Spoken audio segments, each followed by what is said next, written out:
What's going on, guys? Army Teacher in the house, and I am here with my NPLA Week 5 team builder.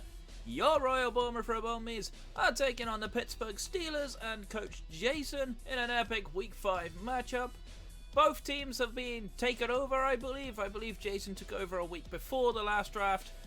We took over this team just last week. So both teams are currently sitting at a 1-3 record with a -4 differential. And there are a lot of scary things on Jason's team, which are not that easy to prepare for. You can see in the top 6 of the screen what I think he might bring against me, but it's really hard to tell. So, let's look at his team, then we'll talk about what I'm bringing. Also, if you want to know where the other Week 4 matches of these are, go check out my draft breakdown. It's already up. Feel free to watch it. I explain the situation there. Alright. So, first up is Megaladios, super bulky Mega with a huge special attack stat, has access to Calm Mind and Stored Power and Roost, making it a really annoying setup sweeper and very hard to break it down. Gets solid coverage options, gets things like Thunderbolt and Ice Beam, also gets a niche tech move in Reflect type, allowing it to copy the typing of one of my Pokemon. Can be really annoying. I do have a Tapu Koko, however, that naturally outspeeds it and dishes out a lot of damage, particularly here with things like Dazzling Gleam or Play Rough. So he will have to be careful about trying to set up on me if he thinks he can. So Koko is going to be his arch nemesis. Next up is Greninja. Greninja normally isn't a big deal in Draft League because it only normally has Torrent.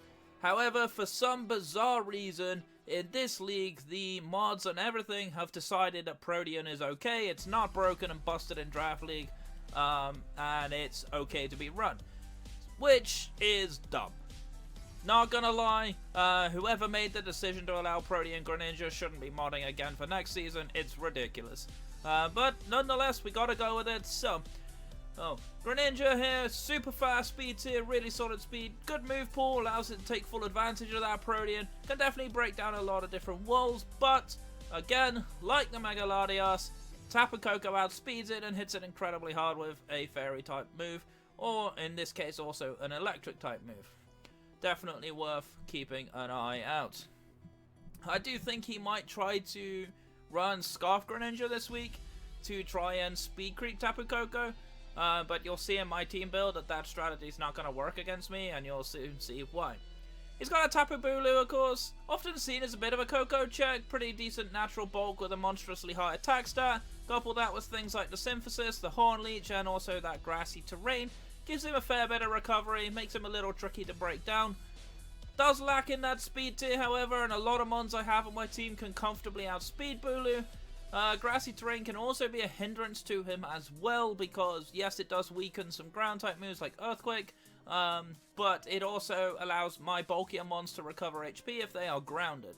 And you'll see on my team that I have a lot of mons that can take advantage of that. Next up is Terrakion. Terrakion, pretty fast, really hard-hitting physical wall breaker with some pretty powerful stab moves in that rock fighting, which are almost unresisted. Like, you can hit him for at least neutral on anything. However, its typing also sucks defensively. Being weak to things like water, grass, and ground, which are super common in Draft League, makes it pretty easy to break down, as well as the fact that Terrakion's defensive stats, while they're decent, they're not great. So, it can be a bit easy to beat. Does, however, have the Justified ability, though, so if he thinks I'm going to click Knockoff on something, then he can get a free attack boost, which is something that I definitely want to try and avoid. But, ultimately, sometimes I may have to risk the Justified boost. Next up is Entei, continuing that trend of physical wall breakers. Super hard physical fire type. Typically, you see it running with Choice Bandit with Sacred Fire, having a 50% chance to boot. Does get priority, of course, in that extreme speed, allowing it to be a good revenge killer. However, E-Speed is an event-only move, therefore it needs to be an adamant nature, which means that 100 base speed can be a little bit lacking. It can be outsped quite comfortably by some of my mons. Alongside that, it's quite one-dimensional. You typically see Sacred Fire, E-Speed, Stone Edge, Earthquake. That's pretty much all you ever see. You don't really see anything else because it doesn't have the move pool to run anything else. Next up is Crocodile, of course, a mod I'm very familiar with. I used it in the GPL Season 0. Often known for its offensive pressure, thanks to Moxie, can be a really good Moxie sweeper with a lot of coverage options. I also like the defensive set with Intimidate. Definitely a very annoying mod, can sponge a lot of hits from my physical side. But he's somewhat susceptible to Mega Gallade if he ain't Scarf. Excuse me. Next up is Stack Attacker, known for being a Trick Room sweeper. Obviously it can set up its own Trick Room. Really annoying if it's allowed to set up, particularly with that Lonely Nature set, which I do think could come. However, I have a lot of answers to Stack Attacker. Kartana with Sacred Sword one-shots most forms, Mamoswine kills it, Slowking kills it, with the latter especially potentially getting a burn. That being said though, because Stack Attacker is really slow, Gyro Ball hits incredibly hard on anything that doesn't resist it, so I do need to be careful about how I manage that. Next up is Slurpuff. Slurpuff, mostly known for being a belly drum sweeper and having the Unburden ability.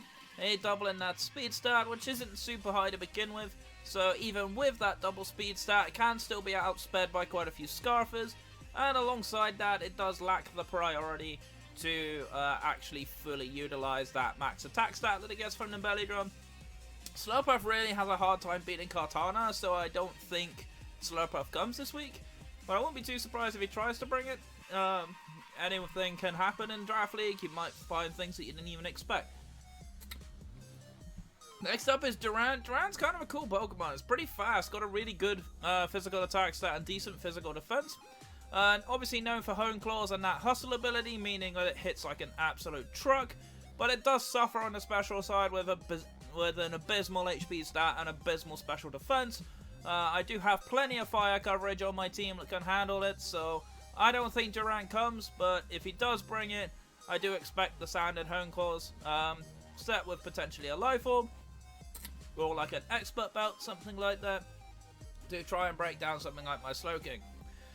Next up is Ditto. Ditto I don't think comes this week. It is a typical Scarf Imposter set, so you can use it as a counter sweeper, but it does actually get only speed tying with another choice Scarfer, which means that he doesn't necessarily get a counter sweep off. I think Ditto's too much of a risk to bring against me. It's very likely that I bring at least one Scarf this week, so I don't think Ditto can really afford to come. If he does bring it, fair play to him, but I don't see it coming. Last up is Articuno, kind of a weird mon on this team really. It's pretty much a Stally type supportive Pokemon with access to things like Freeze Dry to be able to hit water types, the pressure ability of course stalling out my damage moves, but it suffers really badly against Stealth Rocks and Fire and Electric type moves, which I have an abundance of on my team, so Articuno probably doesn't really come this week. That being said though, it is one of his few defoggers, so he may opt to bring it. Speaking of hazards and removal, he has 3 Stealth Rockers in the form of Terrakion, Crocodile and Stack Attacker, 1 Spikes in the form of Greninja, 1 Toxic Spikes in the form of Greninja, Sticky Webs in the form of Slurpuff, 2 Defoggers in Latias and Articuno, no Spinners, and a Cleric in Articuno's Heal Bell and Latias's Healing Wish. So, let's talk about my team, what I'm bringing, why I am bringing. And first up, you can probably guess by my screen, we are bringing my good friend Mohawk the Tapu Koko. Not running shiny this week because I don't want him to think that I'm guaranteed to be Timid Nature, so that's why I don't run it. I do have the shiny sprites on my screen now, as always, so don't mind me if there's a bit of confusion there. But yeah, we're running him Choice Scarf this week, which might seem a little bit odd, scarfing a very fast mon at 130 speed, but this guarantees that I outspeed Scarf Greninja, which is the one thing that my team really struggles to beat. So, knowing that, I figured bringing in a Scarf Tapu Koko means that if he thinks he can outspeed me because he's Scarfed, I can hit him with a Volt Switch or a Dazzling Gleam and pretty much put pay to Protean Greninja. That's the plan. Hidden Power Fire there, largely there for Bulu, also there for Durant and Stack Attacker. Could bring it. Could bring any of them, to be honest, so I wouldn't be too surprised. Dazzling Gleam, of course, General Stab hits things like the Tarak, hits the Gren, hits the Crook, whereas the other moves could not. So, yeah. This is going to be one of my key mons this week. I need to be able to keep it healthy, get it in, and pivot it out as often as possible. But I think with this set, I've got the best chance of being able to do that safely. Next up, coming on the team is an old friend, Paper Cut, the Katana. Running dual Scarf this week. Scarf Katana, again, is another mon that I need to potentially outspeed Greninja if it's not Scarfed. Doesn't live if it is Scarf, unfortunately, because of the garbage special defense stat that Katana has. But this thing hits like an absolute truck. If I can get this thing in and sweep late game, this thing just generally wins. Knockoff, of course, there to get rid of items. Leaf Blade hits a lot of his team, particularly that Tarak and the Gren.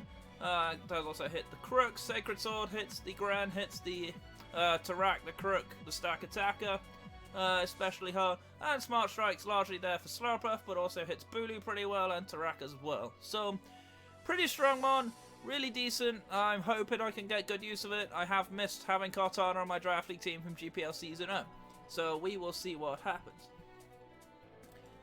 Next up, rounding out my offensive core is going to be Tusker the Mamoswine. Running a Life Orb set this week with Knockoff, Ice Shard, Icicle Crash, and Stomping Tantrum, which might seem a little bit strange to see Stomping Tantrum there, but Stomping Tantrum is actually more powerful than Earthquake in grassy terrain, because Earthquake gets reduced damage thanks to the grassy terrain, but Stomping Tantrum does not. And even in out of it, the Stomping Tantrum does still hit incredibly hard with that Life Orb. Thick Fat, of course, means I can take hits ever so slightly better from those Fire-type hits from the Entei. If it's Choice Banded, I still die regardless, however, so that's something to bear in mind. But yeah, this thing is generally a good wall breaker. It can force switches, it can threaten things out. Hit pretty hard, decent revenge killer, picking things off with Ice Shard. That's pretty much what Tusker's job is going to be this week. Next up is going to be our resident king of dopiness, of course. It's going to be Slowking. Slowking rocking the Rocky Helmet set this week. Kind of similar to the way I ran Slowbro in a PUL. Only 4 attacks this week. Scald, Psychic Grass, not Flamethrower. This is designed to catch things in on the switch. So I pivot it into a safe switch in, and then hit it with a coverage move to catch out anything that wants to switch in on it. This week I kind of expect Tapu Bulu to be the main switch into this thing, so I've got Flamethrower there to hit it quite hard. Scald, Psychic, general stab moves, Grass not there for Greninja mostly. But yeah, I like it. I like Slowking. The job here is going to be to tank those physical hits, come and pivot out thanks to Regenerator, keep its health going. So that's pretty much Slowking's job, just to sponge hits, do a bit of damage, and then pivot back out again. So you'll see the pivoting is kind of a feature of this team, and that's how I want to play this match. Next up is going to be Princess the Diancie. Diancie is actually kind of a cool mon this week for me. Running Mixed Bulk, this is generally designed to take any hit thing that doesn't have a Steel type move.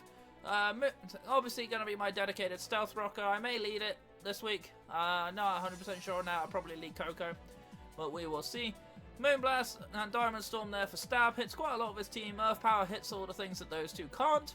So, pretty solid mon in general. Pretty bulky. Of course, Diamond Storm potentially buffing my defense gives me a bit of extra power when I need it. So, hopefully, we can make this set work. Obviously, we are hoping and praying for this week because I have no idea how Jason's going to play. But last of all, and probably the most important mon on my team this week, is going to be Blade Runner, the Mega Gallade. Now, Mega Gallade this week has a very important job. By subbing up and bulking up, I can set up and clean up his whole team. Drain Punch and Knockoff between the two hits pretty much everything on his team.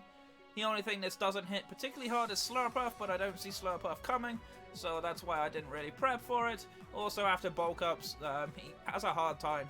Even Slurpuff has a hard time getting through Mega Gallade at that point. I did debate on running things like Poison Jab just to try and cover it, but I needed the sub mostly to make sure that if I was behind a sub, that Ditto couldn't copy my Gallade. That's pretty much the aim for that, of course. It also prevents status and things like that, and allows me to set up a little bit easier. So yeah, that's going to be my team for this week. Hope you guys enjoyed the team builder. Hope you guys excited for the NPLA. If you are, make sure to hit that like button down below, and subscribe, of course, if you are new here. Thank you so much for watching. My name is Rabombi Teacher. I'm your coach at the Royal Ballroom of Rabombis. Stay safe, stay awesome. I'll see you guys next time. Take care now.